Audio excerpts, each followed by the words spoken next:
So tonight we're beginning the parasha called Tetzaveh, for those of us who are reading it from a very simple perspective.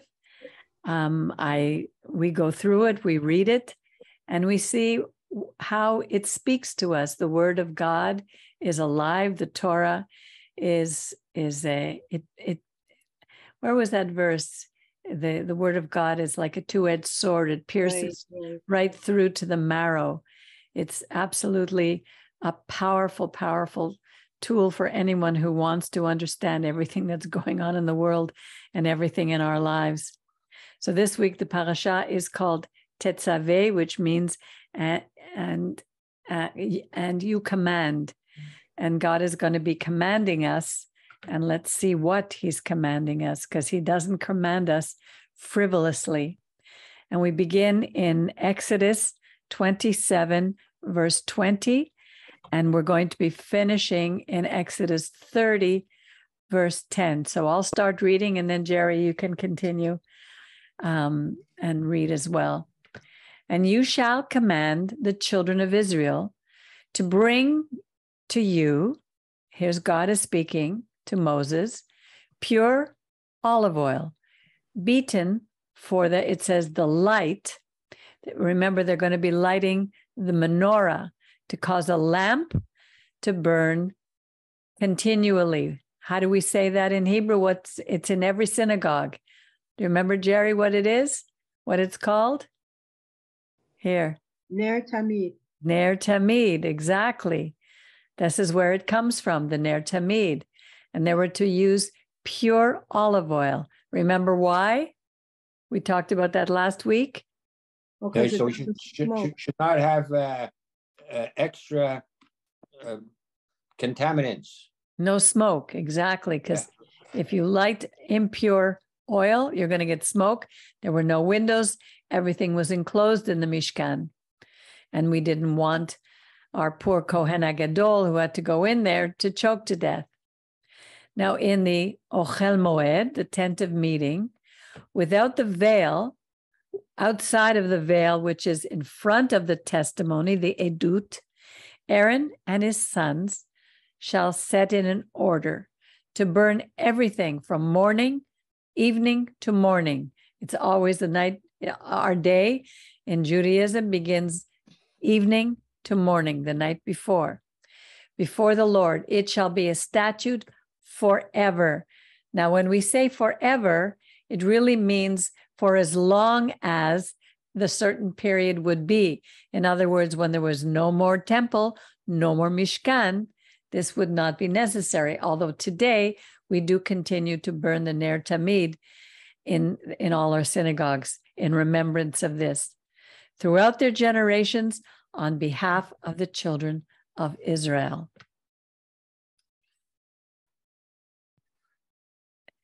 Now, you see that here Moses is still up on the mountain, and here they're talking about the Kohanim, the priesthood, which hasn't been even established yet, which is why we understand that the Torah is not chronological, but it's given in stories to teach us principles.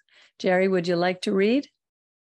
And bring thou near unto thee Aaron thy brother, and his sons with him from among the children of Israel, that they may minister unto me in the priest's office, even Aaron, Nadab, and Abihu, Eleazar, Ithamar, Aaron's sons.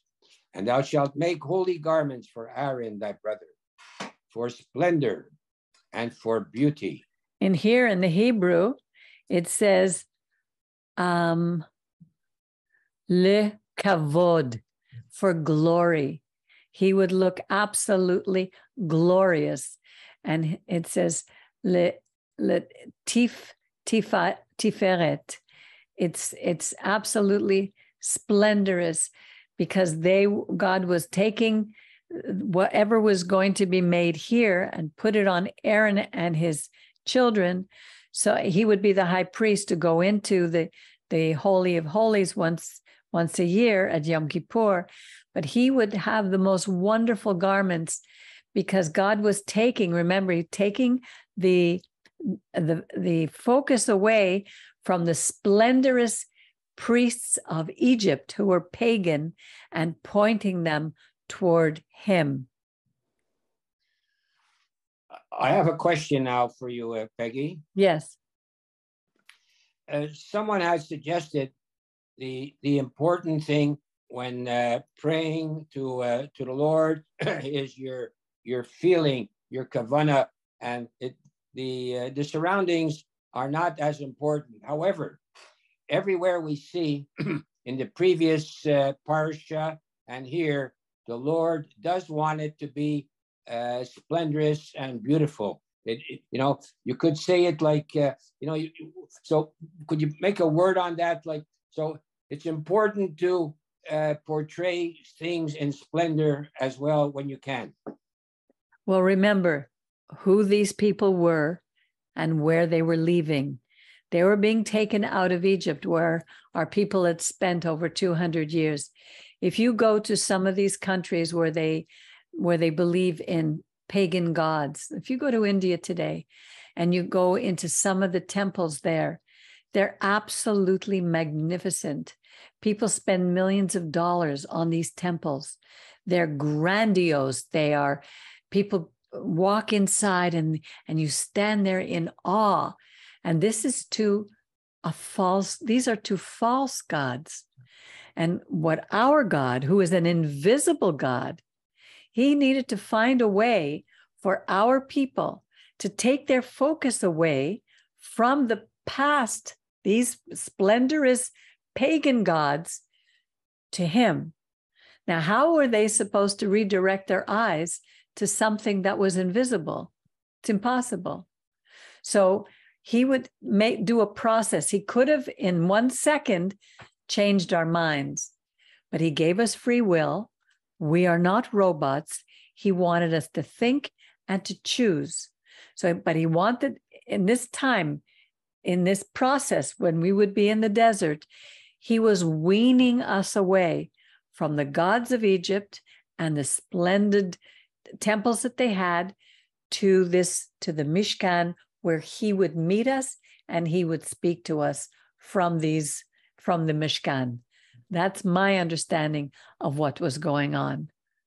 There's something that said that we should be in a place of riches, not poverty, and we should portray our best efforts. And part of the splendor for our humans, this is some of our better efforts. So to embellish things is part of it as well. So there's nothing wrong with that. It's to make things beautiful. No, absolutely not. But if you rely only on the outer garments, it's interesting because later we're going to see in this parasha how he builds. We already saw how he built the ark that would hold the 10 commandments. Later, we're going to see that he's building an ark, another type of ark for the incense. And it would be gold on the outside, wood in between, and inside it would be gold. And that represents us. We are like wood. We are made imperfect, and we're made not to last forever. We are like wood. On the outside was pure gold. On the inside was pure gold. So it looked magnificent, but the purity, the gold on the inside represents the gold within us, the spirit that lives, that dwells within us, God, because we're made in his divine image. And when we reflect that divine image, when we hold that within us and we obey him and we follow him, then the outside gold is reflected to the world. And that's absolutely beautiful. Unfortunately, what many religions have done is they've said we have to be ascetic. We cannot look beautiful outside. And that is absolutely nonsense, because the Torah teaches the opposite. We are like a beautiful garden, and we need to take care of ourselves. But the beauty that's displayed needs to come from within as well as without. I remember when I read for a while when I was involved in Christianity and I read the New Testament, I remember Yeshua said, don't worry about what you eat or you drink. Don't worry about what you wear. Your heavenly Father knows what you need. And he will dress you in a way that even Solomon in all his glory was not arrayed as fine as this. And I remember thinking that, isn't that amazing? Because that's exactly how I felt. So there's nothing wrong with enhancing our looks, with dressing our best. When we go to shul, we wear our best, and I think a lot of the churches today have lost that because they go in jeans, they go however they want, they go in sandals and shorts. But we as Hebrews understand you always bring your best, even on Zoom. When I come on Zoom or on Shabbat, I always dress as if I was going to synagogue. I put on makeup, I wear my best clothes because I'm going to be in the presence of the King of the universe. And if you're going to meet the Queen, you would put on your best. Why wouldn't we do that for the God of the universe? I hope that answers your question, Jer. Well, it's partly, everything is partly. And thou shalt speak unto all that are wise-hearted, whom I have filled with the spirit of wisdom, that they may make Aaron's garments to satisfy him. That no, he may to sanctify him. That's very important. Yes. And they make Aaron's garments to sanctify him. It didn't sit well exactly to satisfy. Yeah. That he may minister unto me in the priest's office. Okay, now this verse is really, really important because what it's saying here, God is telling Moses, you're to speak to those who are wise-hearted. It says, Chochma, Chochmei Lev, to have wisdom and filled with the spirit of wisdom. Asher Milatav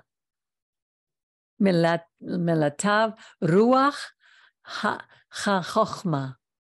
It's like God has put within us, sometimes when I don't know how to answer somebody or how to deal with somebody in my family or friends, I will always pray for wisdom.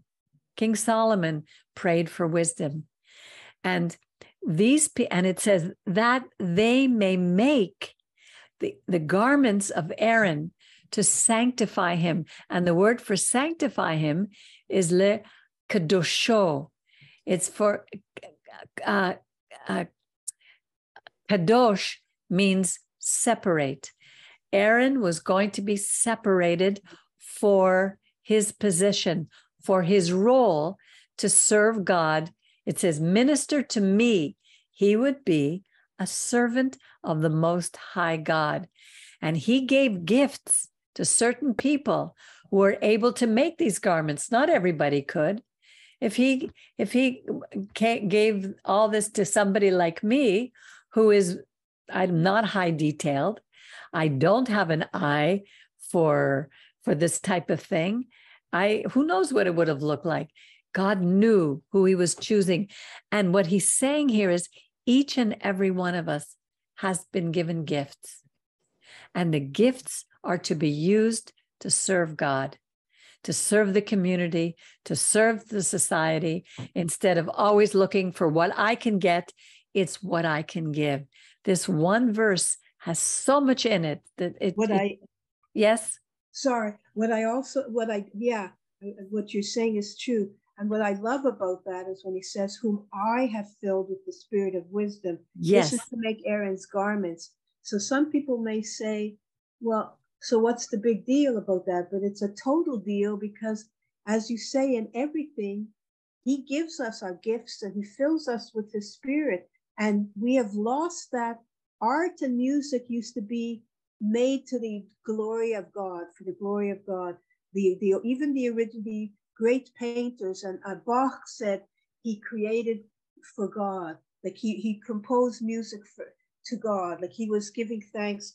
It's we've lost that connection. Now anything goes. Like, when you see a painting that looks like it's been, dropped into a swamp and then twirled, and people say that's art. Like, I really find that amazing that even beauty is from God, just to make Aaron's garments, to set him apart, that's a gift. He's filled them with that spirit. Exactly. And every human being has gifts, but in order to be fulfilled, to be satisfied, to have an inner sense of accomplishment, you need to know where to use that gift and how to use that gift. Many people use it for the wrong things. They use it to make money.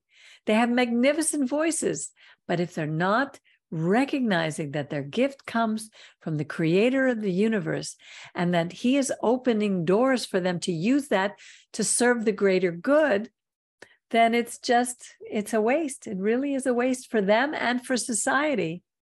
Yeah. And these are the garments which they shall make: a breastplate, and an ephod, and a robe, and a tunic of checker work, a mitra, and a girdle. A miter, and a girdle. And they shall make holy garments for Aaron thy brother and his sons, that he may minister unto me in the priest's office. And they shall take the gold and the blue and the purple and the scarlet and the fine linen. And they shall make the ephod of gold, of blue and purple, scarlet and fine twined linen. And here again, sorry, finish it and then I'll continue. The work of the skillful workmen. And here again, we see they shall take the gold and the blue. Where did they get this from? It was given to them when they left Egypt. So they're taking it to God. It's nothing that's a sacrifice for them. It shall have 2 shoulder pieces joined to the 2 ends thereof, that it may be joined together. And the skillfully woven band which is upon it, wherewith to gird it on, shall be like the work thereof, and of the same piece, of gold, of blue, and purple, and scarlet, and fine twined linen. And thou shalt take 2 onyx stones, and grave on them the names of the children of Israel, 6 of their names on the one stone, and the names of the 6 that remain on the other stone, according to their birth. With the work of an engineer in stone. No, engraver. Wow. Should I make it larger? Let me. All right, then I have to pay a little more attention here. With the work. Where are we? Oh, here. Yeah. With the work of an engraver in stone, like the engravings of a signet, thou shalt engrave the 2 stones, according to the names of the children of Israel. Thou shalt make them to be enclosed in the settings of gold. And thou shalt put the 2 stones upon the shoulder pieces of the ephod, to be stones of memorial for the children of Israel. And Aaron shall bear their names before the Lord upon his 2 shoulders for a memorial. So here you see Aaron is going to, he's going to wear this ephod, and the 12 tribes are going to be written on the different stones. You'll see what they are a little later, surrounded by gold. I mean, this was magnificent. And Aaron, the priest, a priest in Hebrew, Kohen, means a link. When you have a chain, each one is a link. And he would be the link between the people and the creator. And he would carry the names of all the tribes on his shoulders. It's like he was chosen to bear their names. And I see in our history, we've had men who have been chosen to bear the names. He was anointed with oil. Aaron was a Mashiach, which means anointed with oil. later you have other people who were chosen and anointed, the kings, the prophets, and later Rabbi Yeshua was anointed to bear the name of the children of Israel before God. And thou shalt make settings of gold, and 2 chains of pure gold. Of plaited thread shalt thou make them, of wreathen work, and thou shalt put the wreathen chains on the settings. And thou shalt make a breastplate of judgment, the work of the skillful workman. Like the work of the ephod thou shalt make it, of gold, of blue, and purple, and scarlet, and fine twined linen shalt thou make it. 4 square it shall be, and double. A span shall be the length thereof, and a span the breadth thereof. And thou shalt set in its settings of stones, 4 rows of stones, a row of carnelian. I'm gonna read the names according to how it is in a better translation, because the first one would be ruby, which is a beautiful red, the topaz, which has rainbow in it, like a blue. The last one would be beryl, which is an orange. And the second row, you have turquoise and sapphire, what I absolutely adore, and diamond. The third row was jacinth, which is like an orange, reddish brown. Then agate, which is a beige with red in it, amethyst or jasper, which is also beautiful, deep green brown. And wow, then beautiful colors, beautiful. Gorgeous colors. The last row would have emerald and onyx. The emerald we know is green. The onyx is like a brown, black. And the last one would be jade, which is, and all of these would be enclosed in gold in their settings. Absolutely magnificent. And the stone shall be according to the names of the children of Israel, 12, according to their names, like the engravings of a signet, every one according to his name. They shall be for the 12 tribes. And thou shalt make upon the breastplate plaited chains of wreathen work of pure gold. And thou shalt make upon the breastplate 2 rings of gold, and thou shalt put the 2 rings on the 2 ends of the breastplate. And thou shalt put the 2 wreathen chains of gold on the 2 rings at the ends of the breastplate.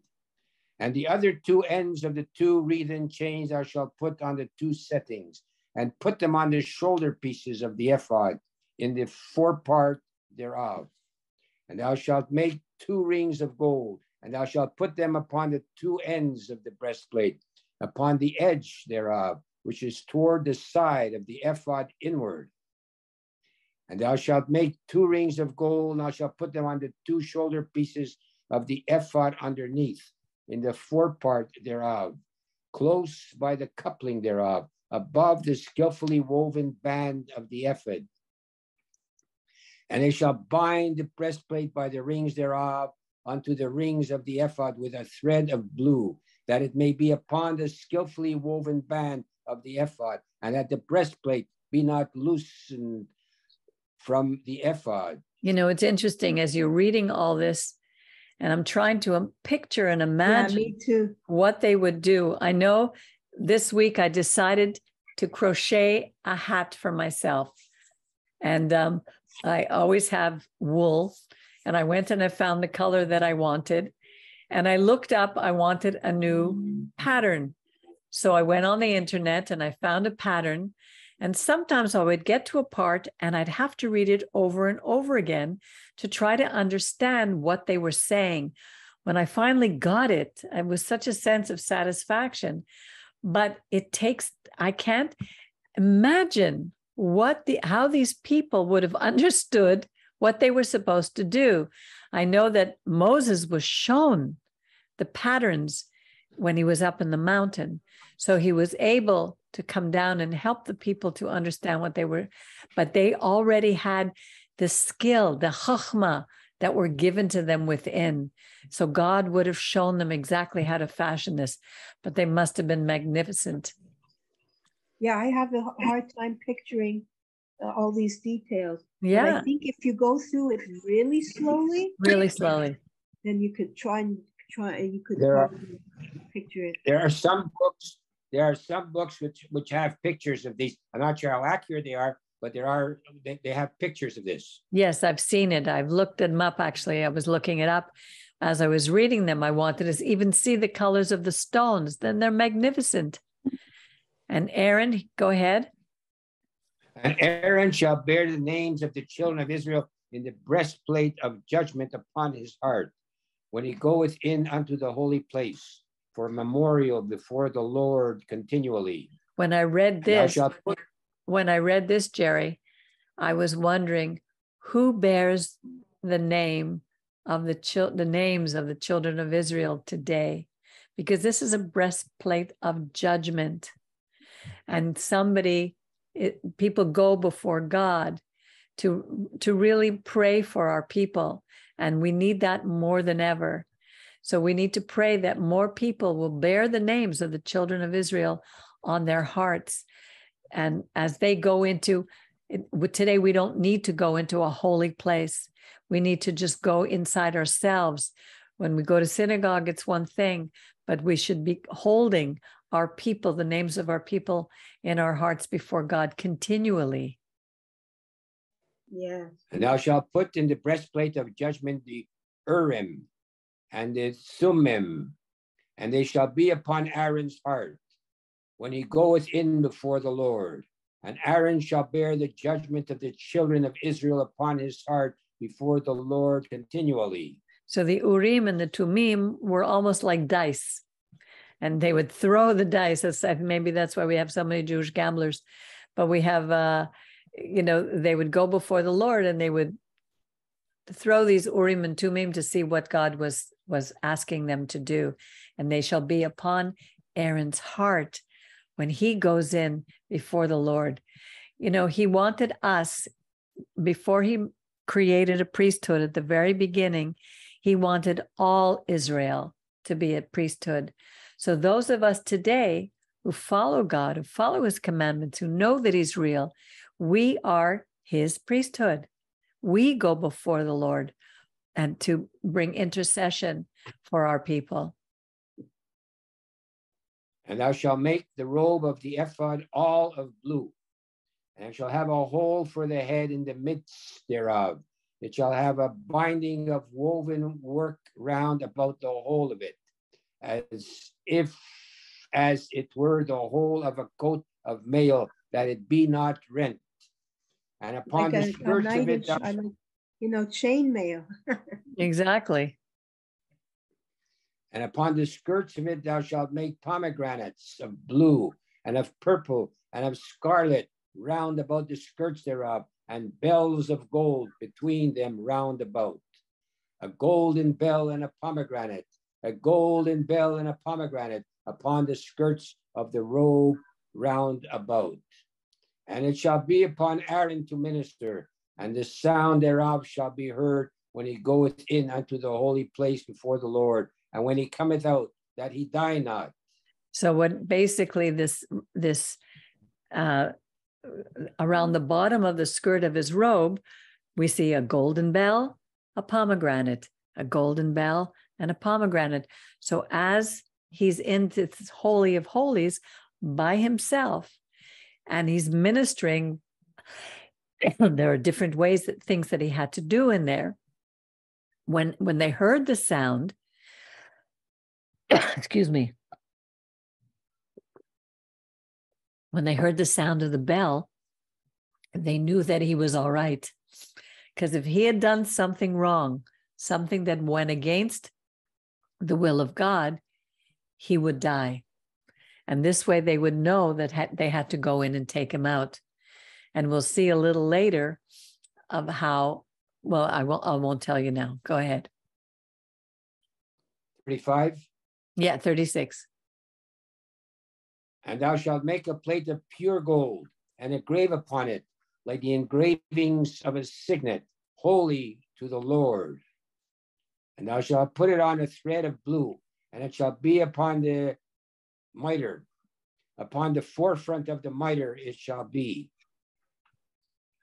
And it shall be upon Aaron's forehead, and Aaron shall bear the iniquity committed in the holy things, which the children of Israel shall hallow, even in all their holy gifts. And it shall be always upon his forehead, that they may be accepted before the Lord.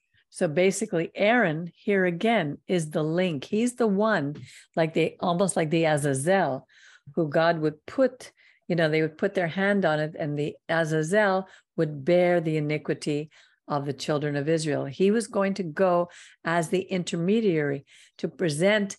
They would bring all their gifts, their holy gifts, their animals, the things that they were bringing to the temple, that whatever offerings, and he would be the one who would be the going before God and pleading with God to accept the offerings.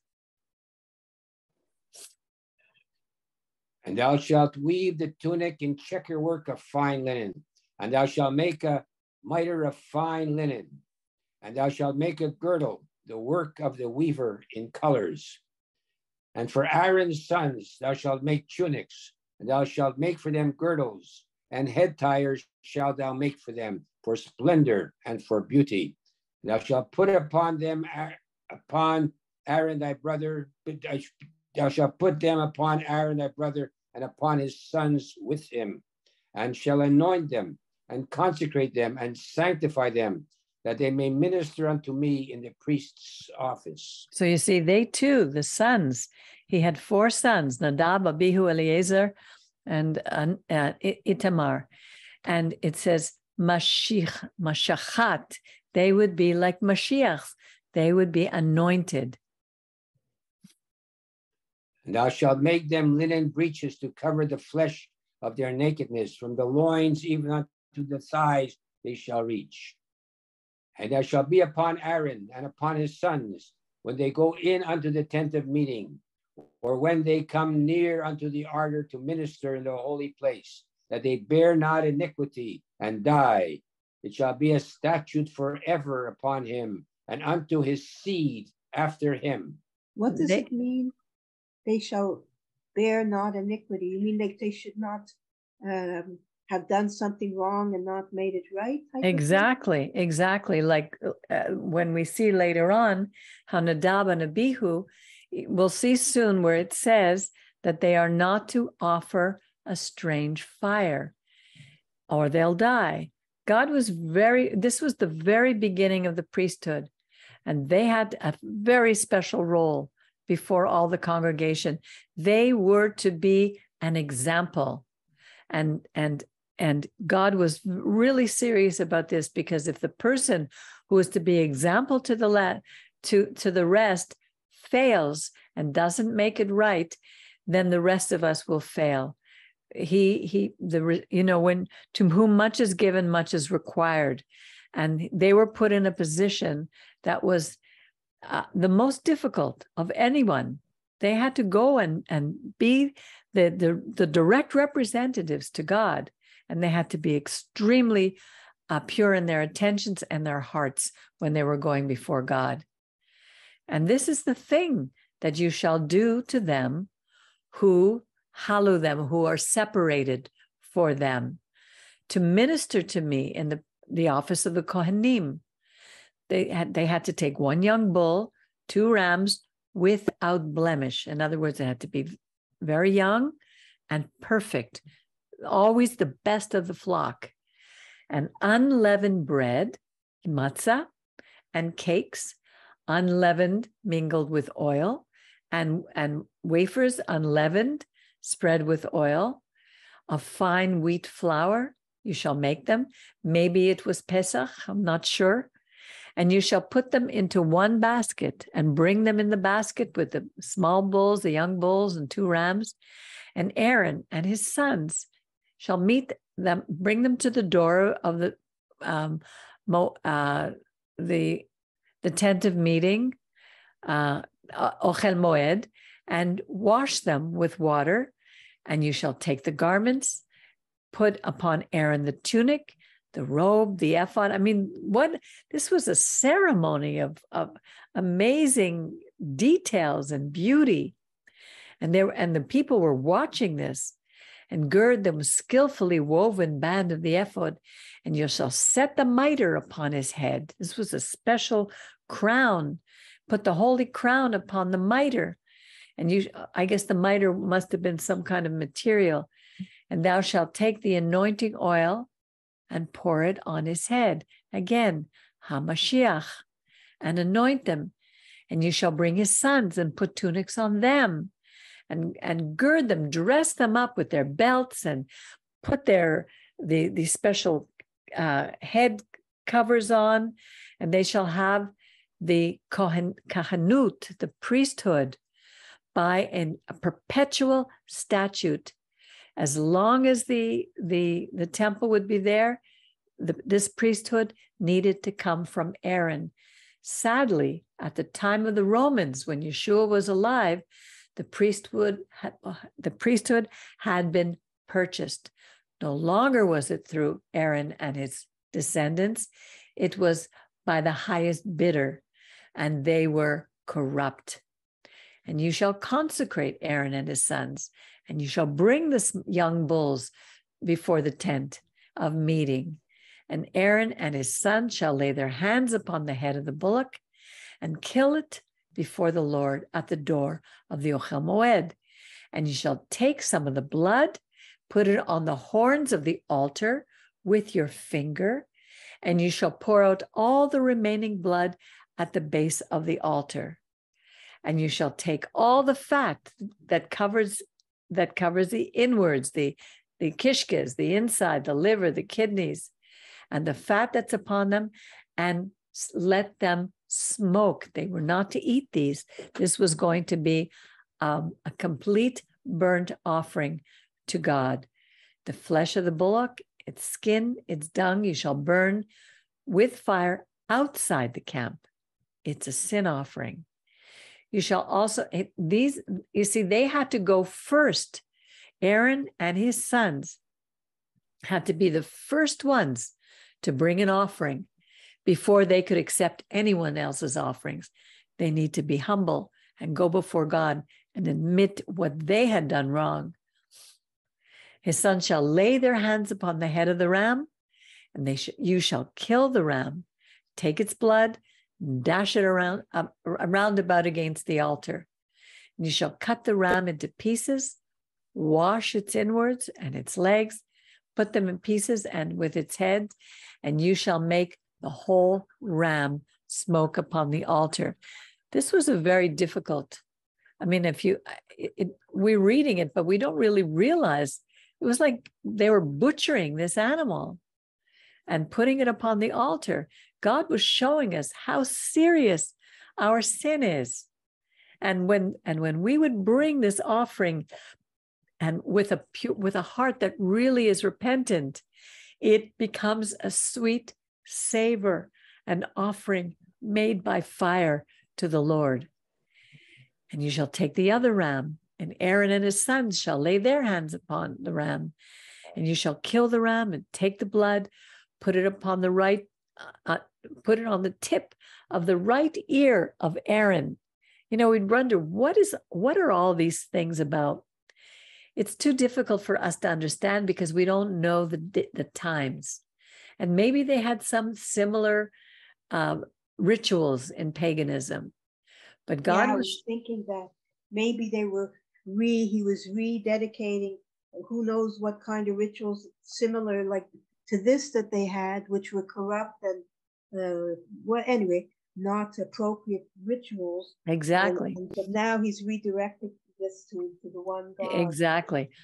I watched a video of a ritual to, what is it? The Santeria. Yeah. It's a type of, they had a priest, and they would take the bull, but the priest would stand completely under the bull and let blood run all the way all over his complete self. And this is such a pagan practice. The blood is filled with pictures of paganism. But here, God is being very specific. They weren't completely covered with blood, but they would just put it on the right ear of Aaron, the tip of the right ear of his sons, upon the thumb of their right hand, the great toe of their right foot, and dash the blood against the altar round about. And I'm sure they understood the reasoning for this. Personally, I don't. I didn't do a lot of study on it. And I'm sure there are things that are written out there. I don't know if we really know what this is about. But I know that God was, again, changing what they were doing before, not wrenching them away from their paganism, but shifting it, slowly changing their paradigms. Yeah. And you shall take the blood that's upon the altar and of the anointing oil, again, Mashiach, Shemen, and sprinkle it upon Aaron and his garments and upon his sons. That beautiful garment, they had to sprinkle blood on it, upon the garment of his sons with them. And he and the garments shall be kadosh, set apart, and his sons' garments with them. And you shall take of the fat of the ram, the fat and the tail, the fat of the tail, and the fat that covers the inwards, and the lobe of the liver, and the 2 kidneys, and the fat that's upon them, and the right thigh, for it is a lamb of consecration. And 1 loaf of bread, and 1 cup of oiled bread, and 1 wafer out of the basket of unleavened bread that is before the Lord. Maybe this is where in the Catholic Church they got the idea of the wafer. And you shall put the whole upon the hands of Aaron, upon the hands of his sons, and you shall wave them as a wave offering before the Lord. And you shall take them from their hands and make them smoke on the altar upon the burnt offering. It is a sweet savor before the Lord. It is an offering made by fire unto the Lord. And you shall take the breast of Aaron's ram of consecration and wave it for a wave offering before the Lord, and it shall be your portion. And this, I believe, they were able to eat. You shall sanctify the breast of the wave offering, the thigh of the heave offering, which is waved, which is heaved up, of the ram of consecration, even that which is of Aaron's and that of his sons. And it shall be for Aaron and his sons as a due. In other words, it's as if they're being paid for this offering. This is how they would eat forever from the children of Israel. The children would bring, and they would be the first ones to eat, and then the rest of the people would eat. For it is a heave offering. And it shall be a heave offering from the children of Israel of their sacrifices, their offerings of shelamim. These are peace offerings that they're bringing to the Lord. And the holy garments of Aaron shall be for his sons after him, to be anointed in them, to be consecrated. 7 days shall the son, who is the Kohen, in his stead, put them on. Even he who comes into the Ochel Moed to minister in the Holy of Holies. And thou shalt take the ram of consecration and boil its flesh in a holy place. And Aaron and his sons shall eat the flesh of the ram and the bread that's in the basket at the door of the tent of meeting. And when they shall eat those things where atonement was made, this is the Yom Kippur, to consecrate and to sanctify them, but a stranger shall not eat of it. Now remember, there's different words in the Torah for stranger. The one that it does not say here is ger, because the ger is the stranger among us, those who have left their past behind and want to be part of Israel. In this case, it's v'zar. Zar is a foreigner. They came, they want to remain foreign. They're not interested in being part of Israel because they are holy. They are set apart, and these people would never be set apart. If none of the flesh of consecration or of the bread remain until morning, you shall burn the remainder with fire. No, if any of the flesh or the bread remains till morning, they should burn it with fire. It shall not be eaten. It is set apart. And most probably because they had no means of keeping things fresh when they were in the desert. So they needed to burn them because they were set apart.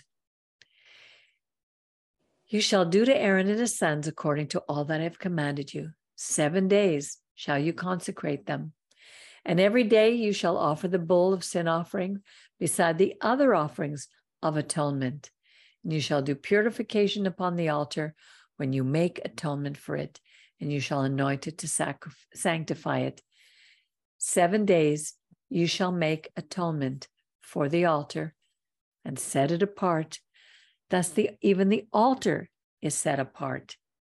It's like we can't just use any altar in any way we want. God is specifically showing us that the altar is going to be in the Mishkan, in a specific place. Because if you look at all the religions in the world, they have altars everywhere. You go into a restaurant and you see an altar to Buddha. There's in Catholic, different Catholic homes, little altars. God was saying, no, these are not the type of altars that he wants. This is for the whole community to come together in an order that he is making for us. Jerry, you want to continue reading? 38. Yes, please.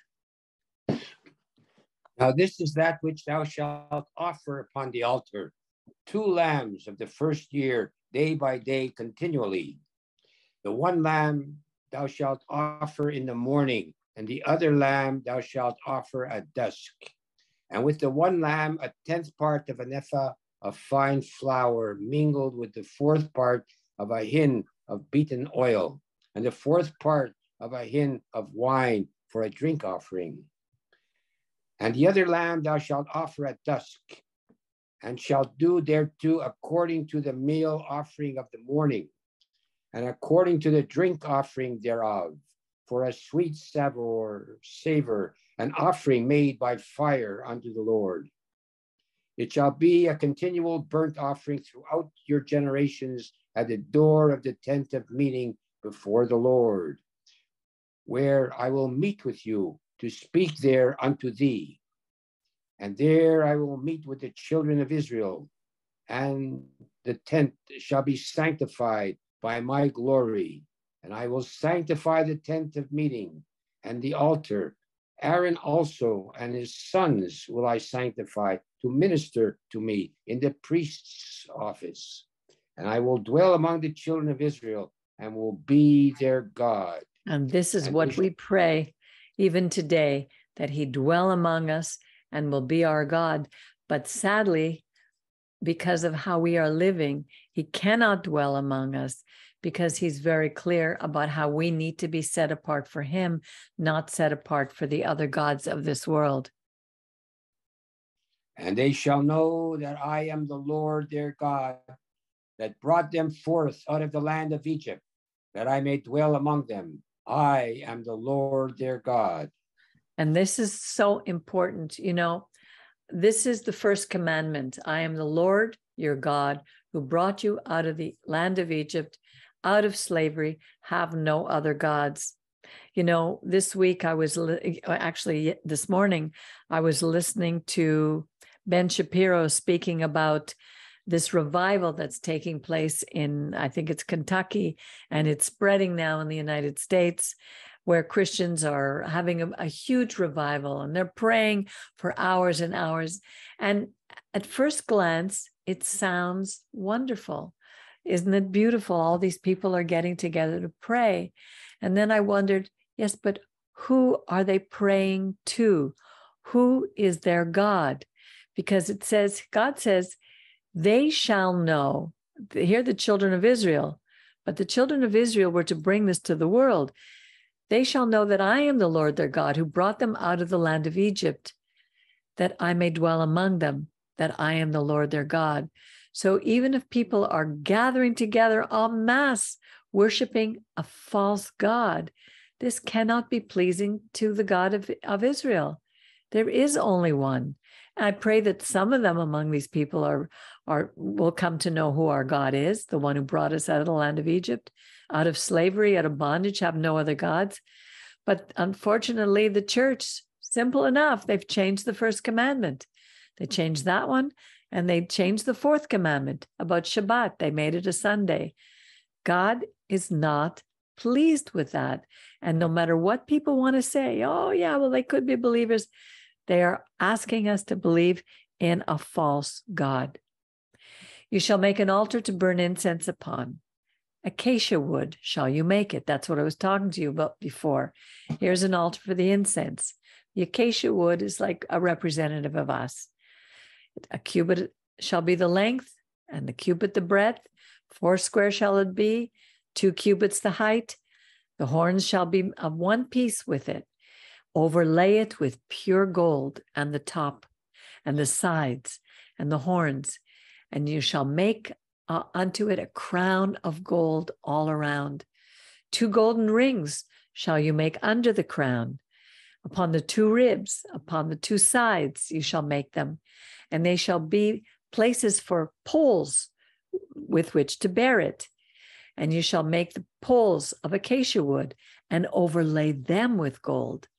And you shall put it before the veil that is by the ark of the testimony. So here, this is a separate ark. It's going to be next to the ark with the 10 commandments in it. Before the ark cover that is over the testimony, where I will meet with you. And Aaron shall burn incense of sweet spices every morning when he prepares the lamps. He shall burn it.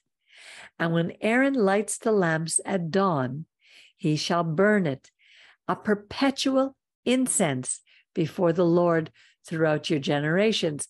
This is where they get the idea. If you look in the Catholic churches, they have that thing of incense that they wave back and forth. This is coming from here. And look what it's... Why you don't see, do you see incense? And look, wait a minute, Miriam. Look what it says. You shall offer no strange incense on it, nor burnt offerings, nor meal offerings. You shall pour no drink offerings upon it. God is warning us. He knows what he can accept and what we will not accept. And what did the first sons of Aaron do? They offered strange incense, a foreign fire. But it says perpetual, like the Ner Tamid, but this is the incense. But when Aaron lights the lamps, you shall burn it a perpetual incense. Yes, as long as there's a Mishkan, as long as there's a temple. Oh yeah, I'm just saying, but we have the Ner Tamid now, but we don't have the incense Tamid. No. As a matter of fact, we're told very clearly later when they're making the incense and they have the recipe that no one is to copy that. It was specifically... Oh, okay, but the Ner Tamid is different. It's only a representation. No, right, but right. So, but not of this. Yeah, right. And Aaron shall make atonement upon the horns of it once a year, which is at Yom Kippur, with the blood of the sin offering of atonement. Once a year shall he make atonement for it throughout our generations. It is most holy, kadosh, kadoshim, hu le'Adonai, most holy unto the Lord. So we see, how Aaron would be standing in the gap for our people. And God wanted Israel to be a priesthood to stand in the gap for the rest of the world, between the world and him. Let me see what else. Other notes. I don't know why you disappeared. Who did? You guys. No, I'm here. No. I know. I'm trying. You're in black. You've disappeared. No, but it's not. My whole thing has disappeared. Anyway, it's okay. You can hear me, and I can hear you. But when God gives us something to do, he wants us to do it. We may not understand why, because who are we? We're humans. It's like a father who is explaining to a 2-year-old child things that he needs to do. And when the little kid says why, and the father says, because I said so, because he cannot always understand why he has to do these things. He's only 2. He doesn't have the mind of an adult, but the adult knows what will keep him safe. God has fashioned this realm maybe as a copy of a heavenly realm. You know, the rebuilt, the renewed Jerusalem one day will be magnificent. The earth will be restored like the Garden of Eden once again. And it'll be magnificent. So in the meantime, when God tells us not to do something, we need to work very hard not to do it. And it's not natural for us because our nature is to always want to do what we can't. When you tell a child of 2 years old to do something, the first thing it's going to say is no. That's the first word they learn. No, I do it my way. I do it myself. When we continue to do things our own way, we get into trouble. I am experienced in getting into trouble. I've gotten into so much trouble in my life. It's unbelievable. That's why now I work so hard, really work hard to be obedient. And when I'm not, I feel so horrible. I go running back to him and asking forgiveness. I ask forgiveness for everybody. I ask forgiveness for the grasshoppers. It's like, I just want to be obedient to my God because I know the consequences are horrific. And here, later on, we're going to read how Nadab and Abihu offered strange fire. These 2 punks, you know, they were punks. The priesthood was already corrupt before it began. But what did God do? Burnt them right up where they were standing. That was a message for us that things happen to us when we're disobedient. This world is in a mess because we are disobedient. We are refusing to obey his Torah.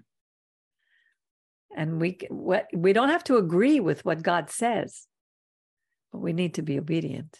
But it's not a kind of obedient, like a strict fascist or a teacher. And I know you're not saying that, but sometimes. No, it's out of love and partly out of fear.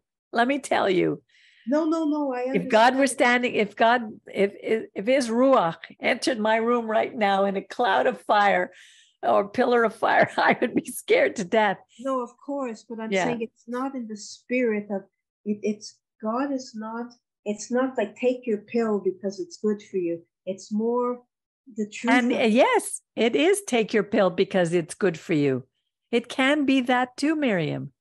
Well, I don't. Yeah, we're not liberals here. I'm not. That's not a liberal. I don't agree because maybe you don't hear what it sounds like. A lot of people think obeying God is like, if he were personified, it would be somebody, with strict and cold. And no, that's how I am, not him. No. But I'm saying I'm not a liberal, and I'm not. That's not what I mean. It's not. God is essentially a merciful and loving God, and obedience to it's not obedience like somebody has a whip, and if you don't obey, no. If I came across that way, I'm sorry. It's not what I mean. No, but how could I be liberal? Why is it liberal what I'm saying? Because what I'm saying, it has both sides. It has both sides of the coin. He is serious about us obeying him because he knows the dangers that lay outside his covering. But that's not what I'm, of course, there are consequences. Yes. Ultimately, the obedience isn't because he's holding a whip and he's strict and he's a loving God. He's a loving God, but the punishments are real. I mean, he did go in and destroy Sodom and Gomorrah because they're corruption. I'm not talking about the consequences. I'm saying to obey. But I'm talking about the consequences. Anyway, we're talking at cross, but you don't understand what I'm saying. It's okay. It's okay. Sorry, I'm not letting you finish, but maybe, Jerry, how do you hear the two sides? You know. I don't have any further comment on what you said now, Peggy. Okay.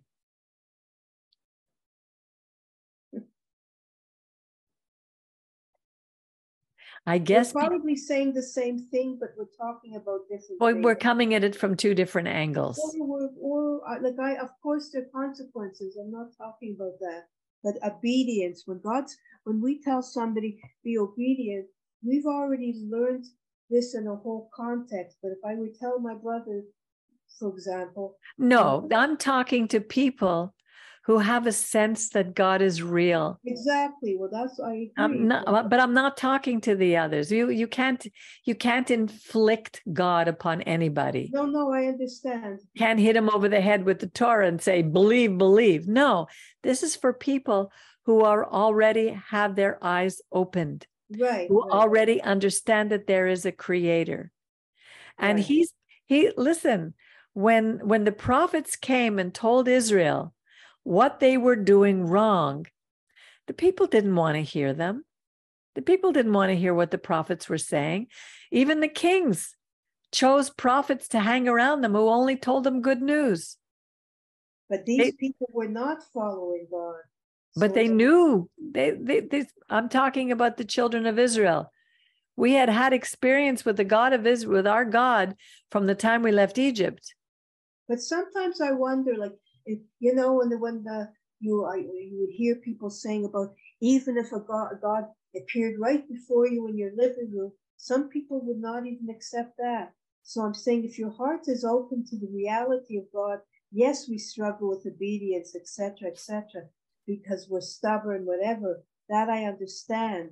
But those who, for example, in the desert, were really disobedient, maybe it's they didn't experience the anyway. Maybe they were so blocked with to any reality about God's loving nature, whatever. They didn't obey. Anyway, I'm getting off the topic. But well, I think when you're so in self, like so internal, when you're suffering and you can't see anything outside your own suffering. The people had suffered in Egypt for how long? And they were so afraid. They had fear as their bedmate. They walked everywhere with fear. So it was going to take time for God to take these people who were so frightened of absolutely everything. I mean, they had 600,000 armed men. 600 chariots came after them, came after 600,000 armed men, and they were afraid because fear makes us unable to see anything outside that realm of fear. So God slowly had to help us to trust him. What's going on now in these stories that we're reading now is a process of learning how to trust God. And it would be a long journey, 40 years spent in the desert, with that whole first generation having to die off because they couldn't get past their fears. It's not an easy process for us. It doesn't happen overnight. I spent years and years with that kind of sense of being fully alone, not understanding that there was something greater watching over me. And then slowly, he started to bless me in ways that just made me stand there in absolute awe of him. I didn't have to see a cloud by day and a fire by night, because I watched him go to work in my life, presenting different situations, different people. And it was a process where little by little, I was learning to trust this God who would never leave me or forsake me. And this is what the Torah does. It helps us to change paradigms, to think differently about our lives. And when this God who loves me tells me, don't do that, I need to listen, because if I don't, the consequences are grim. Because of the life that I lived before, there's a before God and an after God, where I lost everything. My children's lives were a mess. My family was a mess. Everything was a mess. And little by little, things are healing and changing. And only He can do that. Yeah. So that's what these stories are about. These stories are real. And they're teaching us that we can have the same things if we would just be obedient. But I'm talking to people who know that God is real. Because otherwise you can do anything you want. And you can't say anything to them, because you're just a fanatic. Yeah.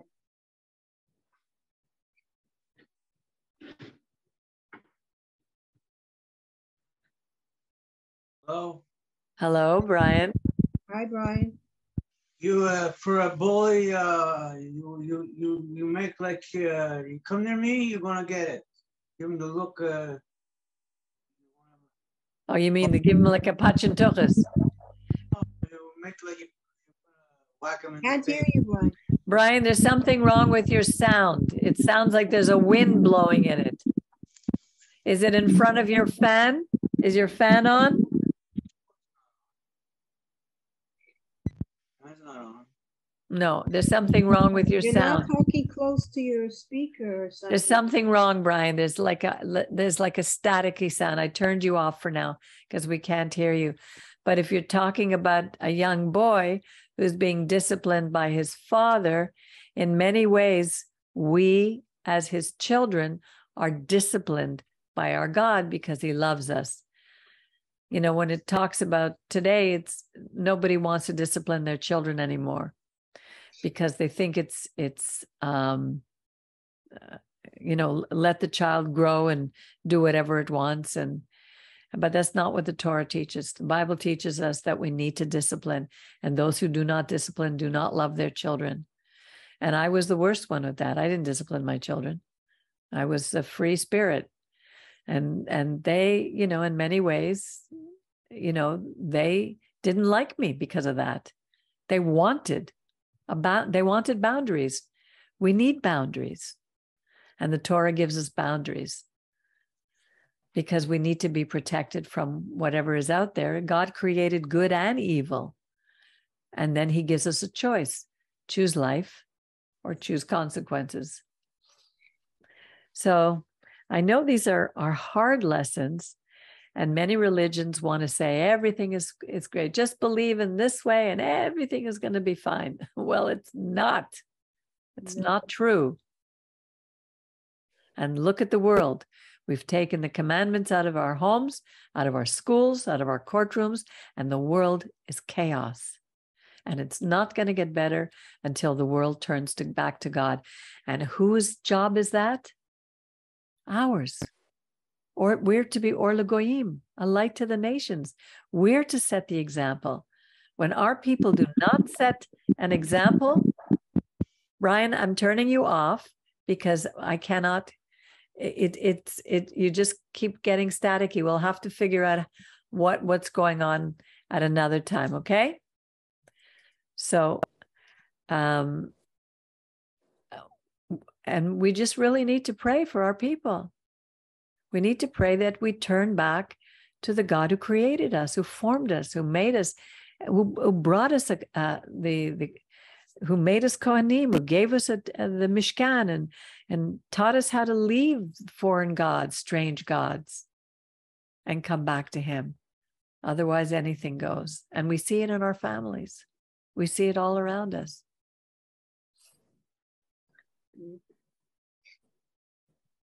So, Jerry, you ready for the Aaronic benediction that was right. given to Aaron and his sons? Right.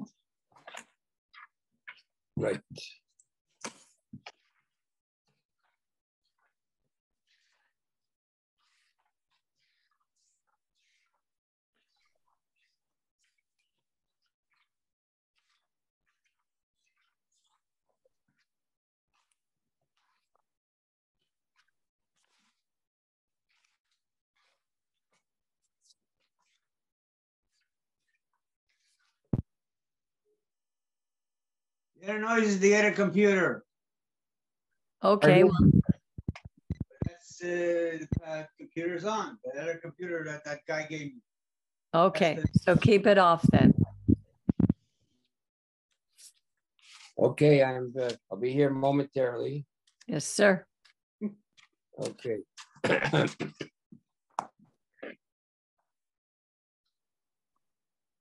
Our God and God of our fathers, bless us with the threefold blessing written in the Torah by thy servant Moses and spoken by Aaron and his sons, the priests. Baruch atonu hein melech haolam asher kiddushanu b'kiddushasoi shel Aaron v'tzivonu levarech et amo Yisrael b'ahavo. Yavarechecho Adonai v'yishmerecha. Yo'er Adonai ponav elecha v'chuneka. Yiso Adonai ponav elecha v'yosem lecha shalom. May the Lord. Et shem'i al b'nei Yisrael v'ani arvorachim. Amen. May the Lord bless you and keep you. May the Lord shine his face upon you and be gracious to you. May the Lord lift his countenance upon you and give you peace. So shall they put my name upon the children of Israel, and I will bless them. Oi, alavai, alavai, alavai. So until next week, when we look at Kitisa, I want to wish you a good week. I look forward to Shabbat, we're halfway there. Next Monday, we're going to celebrate Purim, which is a story that has happened to us because of disobedience of our people again. And we'll talk about that next week. So have a wonderful, wonderful evening. Thank you for participating, Miriam. I hope I'm not too harsh on you. You're not harsh on me.